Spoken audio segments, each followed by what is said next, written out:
Welcome to Ben's Experience. In this video, I will share with you how to delete your Hostinger account. Without any further ado, let's start this tutorial. First, log in to your Hostinger account. Then from this first or before trying to delete your Hostinger account, first make sure that you don't have any websites that you don't want to delete by accident, websites, domains. Also check the emails page for any email account, the subscriptions, and so on. Now that you're sure that you can or that you should delete your Hostinger account, click on this little profile icon from this corner and select account information. Now scroll down to account, and next to delete account, you will see this delete account button.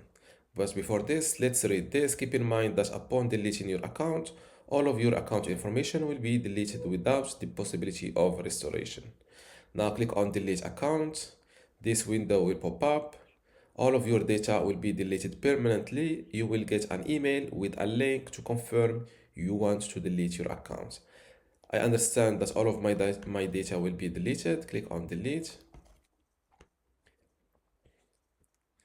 Now let's check my account email inbox. And this is the email I received from Hostinger. Confirm personal data deletion. You have requested your data to be deleted from our platform. Click the button below to proceed with the data deletion request. Note this link is valid for only 15 minutes. Click on confirm.